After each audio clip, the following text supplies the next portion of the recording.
हमारे इस YouTube channel के सेगमेंट फास्ट न्यूज में आप तमाम का इस्तकबाल है। इस वीडियो में आप देख सकते हैं कम मिनटों में बहुत ज्यादा खबरें। तो आइए शुरू करते हैं वीडियो को और देखते हैं आज की ताजा तरीन खबरें। चीफ मिनिस्टर रेवंत रेड्डी ने टीएसआरटीसी की 100 नई बसों का इफ्तिताह अंजाम दिया। चीफ मिनिस्टर रेवंत रेड्डी ने यकीन दिलाया कि हुकूमत महालक्ष्मी स्कीम के तहत आरटीसी को हर महीने फंड्स अदा करेगी। चीफ मिनिस्टर ने आरटीसी की 100 नई बसों का इफ्तिताह किया। इनमें 90 एक्सप्रेस बसें और दिगर 10 एसी राजधानी सर्विसेज शामिल हैं। उन्होंने कहा कि खवातीन मुसाफिरों की बढ़ती हुई तादाद के मुताबिक मजीद 1000 बसें खरीदी जाएंगी। चीफ मिनिस्टर रेवंत रेड्डी ने इस बात पर मसर्रत का इजहार किया कि आरटीसी मुलाजिमीन ने कांग्रेस हुकूमत की तरफ से दिए गए पहले वादे को अमली जामा पहनाया है।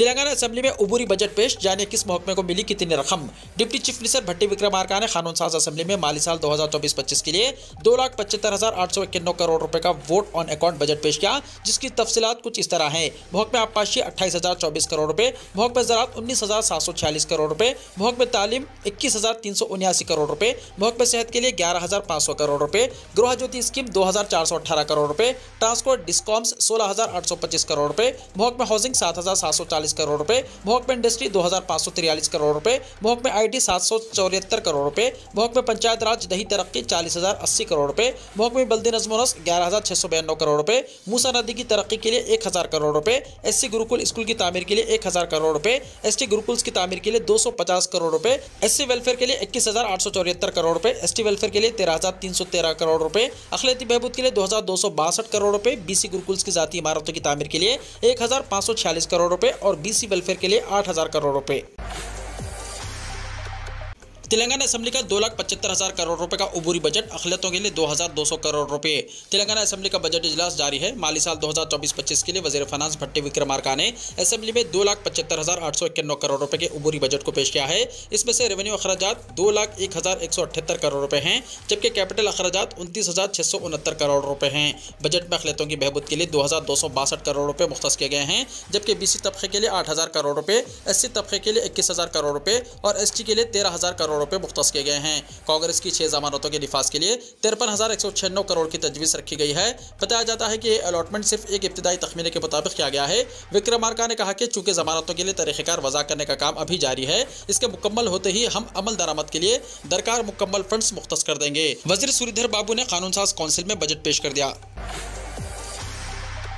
अडानी को तेलंगाना में कोई खुसूसी रियायत नहीं, सूरीधर बाबू की वजाहत। वज़ीर इंफॉर्मेशन टेक्नोलॉजी सूरीधर बाबू ने वजाहत की है कि सनतकार अडानी के साथ कोई खास रियायत नहीं दी जाएगी। असेंबली में बीआरएस रुकन राजेश्वर रेड्डी के इल्जाम की तरदीद करते हुए सूरीधर बाबू ने कहा कि राहुल गांधी ने अडानी और दिगर सनतकारों की मुखालिफत महज इसलिए की थी कि मोदी हुकूमत गरीबों को नजरअंदाज करते हुए सनती घरों की मदद कर रही है।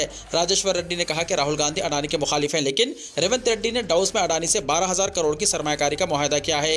सूरीधर बाबू ने वजाहत की है कि तेलंगाना हुकूमत सरमायाकारी करने वाली तमाम कंपनियों के साथ एक साथ सलूक करेगी। अडानी या किसी और इदारे के साथ खुसूसी रियायत का सवाल ही पैदा नहीं होता। उन्होंने कहा कि रियासत की तरक्की में जो इदारा भी हिस्सेदार बनना चाहेंगे, हुकूमत उनका खैर मकदम करेगी। उन्होंने कहा कि बीआरएस कायदीन भी चाहे तो हुकूमत के ताउन से सरमायाकारी कर सकते हैं। पीवी नरसिम्हा राव को भारत रत्न तेलंगाना के लिए 22 फ़ख्र, रेवंत रेड्डी ने कहा। पीवी नरसिम्हा राव को भारत रत्न एजाज का ऐलान तेलंगाना के लिए 22 फ़ख्र है। चीफ मिनिस्टर रेवंत रेड्डी ने मरकजी हुकूमत की जानिब से पीवी नरसिम्हा राव को भारत रत्न एजाज दिए जाने पर खुशी का इजहार करते हुए कहा कि तेलंगाना के लिए यह बात काबिल फ़ख्र है। उन्होंने बताया कि नरसिम्हा राव ने मुल्क में इक़्तिसादी इस्लाहात के जरिए मुल्क को तरक्की की राह पर गामजन करने के लिए कुलीदी किरदार अदा किया है और उनकी इस काविश के लिए इन्हें हमेशा याद रखा जाएगा। चीफ मिनिस्टर तेलंगाना ने कहा कि तेलंगाना के सपूत को मुल्क के आला तरीन एजाज का वो खैर मकदम करते हैं। उन्होंने ऐवान असेंबली में मरकज के ऐलान का खैर मकदम करते हुए कहा कि अगरचे के नरसिम्हा राव को मुल्क का आला तरीन एजाज फराहम करने में ताखिर हुई है और बादस मर्ग इन्हें इस आला तरीन एजाज की फराहमी का ऐलान न सिर्फ नरसिम्हा राव के अरकान खानदान, रियासत के अवाम और खुद रियासत के लिए एजाज है। उन्होंने नरसिम्हा राव के अफराद खानदान से नेक ख्वाहिशात का इजहार करते हुए ऐवान असेंबली में उनके खानदान को मुबारकबाद पेश की। लॉसेट और पीजीएलसेट के शेड्यूल का ऐलान। हुकूमत की जानिब से कायम करदा तेलंगाना लॉसेट और पीजीएलसेट 2024 के लिए कायम करदा कमेटी का इजलास मुनक्किद हुआ। इजलास में सेट कमेटी ने अहलियत के तरीक़ेकार, इम्तिहानी तरीक़ेकार, ऑनलाइन दरख्वास्तों के तरीक़ेकार, इम्तिहानी मराकिज़, रैंकिंग और निसाब के बारे में तफसीली तबादला ख्याल करते हुए पीजीएलसेट 2024 के निसाब में 22 तब्दीलियों की मंजूरी दी है और लॉसेट और पीजीएलसेट 2024 के शेड्यूल का ऐलान कर दिया। कन्वीनर लॉसेट और पीजीएलसेट प्रोफेसर बी विजय लक्ष्मी ने बताया कि लॉसेट और पीजीएलसेट का नोटिफिकेशन 4 शब्बा 28 फरवरी को जारी होगा। ऑनलाइन दरख्वास्तों के अदखाल का आगाज़ आगाज़ 1 मार्च से होगा। दरख्वास्त दाखिल करने की आखिरी तारीख 15 अप्रैल मुकर्रर है। ताखिर के साथ जुर्माना अदा करके ऑनलाइन दरख्वास्त दाखिल करने की आखिरी तारीख 25 मई मुकर्रर है। कंप्यूटर के जरिए इम्तिहान 3 साल LLB कोर्स के लिए पीर 3 जून को सुबह 10:30 बजे से 12 बजे होगा, जबकि 5 साल LLB और LLM कोर्स के लिए इम्तिहान 2:30 बजे दोपहर तक 4 बजे सहपहर मुनक्किद होगा। सिलेबस में जो तब्दीलियाँ की गई हैं इसकी तफसीलात वेबसाइट www.lawset.tschche.ac.in पर 28 फरवरी के बाद से मुलाहजा की जा सकती हैं। ग्रुप 4 के इम्तिहानी नताइज की इजराई। तेलंगाना पब्लिक सर्विस कमीशन ने ग्रुप 4 के लिए मुनक्किद होने वाले एग्जाम्स के नताइज जारी कर दिए हैं। रियासती असम्बली इंतखाबात से पहले मुनक्किदा ग्रुप 4 एग्जाम्स की मेरिट लिस्ट जारी कर दी गई, जिसमें 8180 जायदादों पर तकर्रुरात अमल में लाए जाएंगे। पब्लिक सर्विस कमीशन की जानिब से जारी करदा रिजल्ट्स के मुताबिक ग्रुप 4 एग्जाम्स में जुमला 7,26,837 उम्मीदवारों ने कामयाबी हासिल की है। मेरिट लिस्ट की बुनियाद पर होने वाले तकर्रुरात के अमल में 8,810 जायदादों पर तकर्रुरात का अमल जल्द शुरू किया जाएगा। चीफ मिनिस्टर आंध्र प्रदेश जगन मोहन रेड्डी की वज़ीर आज़म से मुलाकात। मरकजी हुकूमत के बीजेपी लीडरों को खुश करने के लिए 2 अहम पार्टियों के सदूर की मुलाकात सियासी हलकों में मौजूद बहस बन गई है। मरकजी वज़ीर अमित शाह के साथ टीडीपी के सदर चंद्रबाबू नायडू की मुलाकात के 48 घंटे के अंदर YSRCP के सदर और आंध्र प्रदेश के chief minister YS Jagan Mohan Reddy ने वज़ीर आज़म नरेंद्र मोदी से मुलाकात की। बताया जाता है कि वज़ीर आज़म नरेंद्र मोदी के साथ 25 मिनट तक की ये मुलाकात में आंध्र प्रदेश से मुताल्लिक़ मुख्तलिफ मसाइल पर बातचीत हुई और दोनों के दरमियान ताज़ा तरीन सियासी सूरत हाल पर तबादला ख्याल किया गया। क़ब्ल अज़ीज़ चंद दिन के बाद ही आंध्र प्रदेश में असेंबली इंतखाबात होने वाले हैं। चंद्रबाबू नायडू ने बीजेपी के साथ इत्तेहाद के मामले पर वज़ीर दाखिला अमित शाह से बातचीत की। आंध्र प्रदेश में टीडीपी की इत्तेहादी जनसेना पार्टी पहले से बीजेपी के साथ दोस्ती कर चुकी है। अब ये तीनों जमातें आइंदा इंतखाबात में एक साथ इंतखाबात में हिस्सा लेंगी। YSRCP जिसने 2019 के असेंबली इंतखाबात में कामयाबी हासिल की थी, तब से वो मरकज़ के साथ अपना इत्तेहाद बरकरार रखे हुए है। ऐसा लगता है कि YS जगन मोहन रेड्डी ने वज़ीर आज़म को यकीन दिलाया कि 2024 के इंतखाबात के बाद भी वो मरकज़ की हिमायत हासिल करेंगे और रियासत को दिए जाने वाले फंड्स और तकसीम की ज़मानतों पर भी तबादला ख्याल किया गया। लोकसभा इलेक्शन से पहले ही CAA नाफिज होगा, अमित शाह का बड़ा बयान। मरकजी वज़ीर दाखिला अमित शाह ने ऐलान किया है कि शरीयत तरमीमी कानून लोकसभा इलेक्शन से पहले नाफिज कर दिया जाएगा। उन्होंने बताया कि 2019 में मंजूर शुदा यह कानून ख़वायद जारी होने के बाद लोकसभा इलेक्शन से पहले पूरी तरह नाफिज कर दिया जाएगा। मरकजी वज़ीर दाखिला ने मज़ीद कहा कि बीजेपी फिर से इख्तिदार पर आएगी और अपोजिशन की जमातें अपोजिशन में ही रहेंगी। उन्होंने इस यकीन का इजहार किया कि आइंदा लोकसभा इलेक्शन में बीजेपी को 370 सीटों पर कामयाबी हासिल होगी, जबकि कौमी जमहूरी इत्तेहाद यानी NDA को 400 से ज़्यादा सीटें हासिल होंगी। उन्होंने दावा किया कि मरकज़ में मुसलसल तीसरी बार वज़ीर आज़म नरेंद्र मोदी की क़यादत में हुकूमत तश्कील पाएगी। अमित शाह का कहना था कि CAA के ताल्लुक से मुसलमानों को गुमराह किया जा रहा है और उन्हें उकसाया जा रहा है। ये किसी भी हिंदुस्तानी की शहरियत छीनने के लिए नहीं है।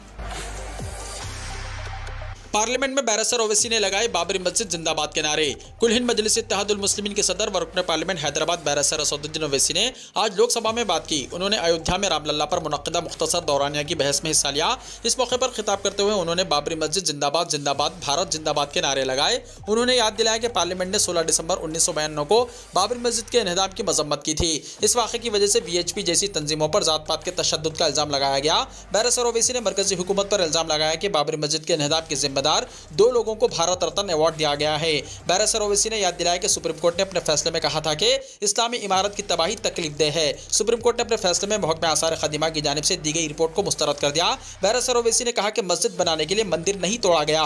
बैरिस्टर ओवैसी ने कहा कि वो वज़ीर आज़म मोदी से एक सवाल पूछना चाहते हैं, क्या मोदी की हुकूमत सिर्फ हिंदुओं के लिए है या पूरी कौम के लिए। बैरिस्टर ओवैसी ने दावा किया कि 6 दिसंबर के वाक़े के बाद जिन नौजवानों को टाडा एक्ट के तहत गिरफ्तार किया गया था, उन तमाम नौजवानों को बूढ़े होने के बाद रिहा कर दिया गया। उन्होंने कहा कि बाबरी मस्जिद जिंदाबाद भारत जिंदाबाद। हिल्दवानी तशद्दुद मामले में मजिस्ट्रेट जांच का हुक्म, 15 दिन में रिपोर्ट जमा करने की हिदायत।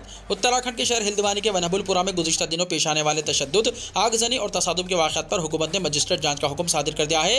हिल्दवानी जो कि उत्तराखंड के ज़िले नैनीताल में पड़ता है, इसमें 8 जनवरी को बड़े पैमाने पर हंगामा बरपा हुआ था। अवाम और पुलिस के दरमियान तसादुम के भी वाक़यात रोनुमा हुए थे। इस दौरान कई गाड़ियाँ जला दी गई थी और पुलिस पर शदीद पथराव किया गया था। पुलिस के कई जवान इस वाक़े में ज़ख्मी हुए थे। इस तशद्दुद के दरमियान 6 अफराद की मौत की तस्दीक भी हो चुकी है, जबकि 300 से ज़्यादा लोग ज़ख्मी हुए हैं। हिल्दवानी में कशीदा हालात पैदा होने के बाद पूरे शहर में इंटरनेट पर पाबंदी आयद कर दी गई है और स्कूल और कॉलेज भी बंद कर दिए गए हैं। शहर में कर्फ्यू भी नाफिज कर दिया गया था, लेकिन अब बाहरी इलाकों में कर्फ्यू खत्म कर दिया गया है। वनभुलपुरा में होने वाले तशद्दुद के बाद अब पुलिस ने मुलजिमीन के खिलाफ कार्रवाई शुरू कर दी है।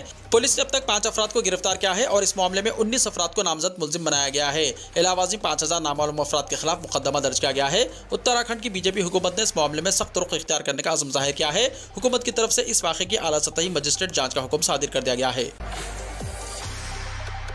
किसानों के दिल्ली चलो मार्च के पेश नज़र हरियाणा में सिक्योरिटी के सख्त इंतजाम, सरहदें सील। किसानों के 13 फरवरी के मुजव्वजा दिल्ली चलो मार्च से पहले हरियाणा पुलिस ने अमन व अमान बरकरार रखने के लिए रुकावटें खड़ी करना शुरू कर दी हैं। रिपोर्ट के मुताबिक हरियाणा पंजाब के शंभू सरहद को मुस्तकिल तौर पर बंद कर दिया गया है। याद रहे कि पिछली बार पुलिस की जानिब से की गई बैरिकेडिंग को किसानों ने अपने ट्रैक्टरों से दरिया में फेंक दिया था, इसलिए इस बार हाईवे पर सीमेंट की बड़ी रुकावटें नस्ब की गई हैं और पूरी शाहरा पर सीमेंट की दीवार खड़ी कर दी गई है। किसानों के एहतजाज के पेश नज़र हरियाणा पुलिस ने अमन व अमान बरकरार रखने के लिए सेंट्रल पैरामिलिट्री फोर्स की 50 कंपनियों को तैनात किया है। हुक्काम का कहना है कि किसी को अमन और हम आहंगी में खलल डालने की इजाजत नहीं दी जाएगी। किसानों से कहा गया है कि वो बगैर इजाजत इस मुजाहरे में शरीक ना हों। सरकारी इमलाक को नुकसान पहुंचाने के खिलाफ सख्त कार्रवाई का भी इंतबा दिया है। ख्याल रहे कि संयुक्त किसान मोर्चा और किसान मजदूर मोर्चा ने 13 फरवरी को 26 से ज्यादा किसान यूनियनों के दिल्ली चलो मुजाहरे का ऐलान किया है, ताकि कई मुतालिबात के लिए मरकज पर दबाव डाला जा सके, जिसमें कम से कम इमदादी कीमत यानी MSP की जमानत के लिए कानून बनाना भी शामिल है। ताहम संयुक्त किसान मोर्चा, जिसने 2020 में किसानों की तहरीक की क़यादत की थी, दिल्ली चलो एहतजाज की कॉल का हिस्सा नहीं है। Disco dancer Mithun Chakraborty hospital में शरीक। बॉलीवुड के मशहूर अदाकार डिस्को डांसर के नाम से मशहूर मिथुन चक्रवर्ती को खराबी सेहत की वजह से कोलकाता के प्राइवेट हॉस्पिटल में शरीक करवा दिया गया। मीडिया रिपोर्ट्स के मुताबिक अदाकार को सीने में दर्द की शिकायत और बेचैनी महसूस होने पर हॉस्पिटल से रुजू किया गया। इस वक्त उनकी उम्र 73 साल है। हफ्ते की सुबह 10 बजे उन्होंने अपने सीने में दर्द की शिकायत की थी। वो इस वक्त हॉस्पिटल में जेर इलाज है। मालूम हुआ है कि वो माहिर डॉक्टरों की निगरानी में हैं और अगले 48 घंटों तक इन्हें ऑब्जर्वेशन में रखा जाएगा। मज़ीद तफसीलात का इंतजार है। पाकिस्तान के आम इंतखाबात में PTI की हिमायत याफ्ता 52 उम्मीदवार कामयाब। नवाज की पार्टी को 71 सीटें। पाकिस्तान के अवाम ने आम इंतखाबात में जेल में बंद साबिक़ वज़ीर-ए-आज़म इमरान खान पर भरपूर मोहब्बत का इजहार किया है। अब तक 253 सीटों के नताइज का ऐलान हो चुका है। इनमें से खान की जमात पाकिस्तान तहरीक इंसाफ यानी PTI की हिमायत याफ्ता 52 आज़ाद इलेक्शन जीत कर सबसे आगे हैं। डॉन अखबार की रिपोर्ट के मुताबिक साबिक़ वज़ीर-ए-आज़म नवाज शरीफ की पाकिस्तान मुस्लिम लीग नून पार्टी को 71 सीटें हासिल हुई हैं। अब सिर्फ 12 सीटों के नताइज आना बाकी हैं। मुल्क में कौमी असम्बली की 336 में 266 सीटों के लिए वोटिंग होती है।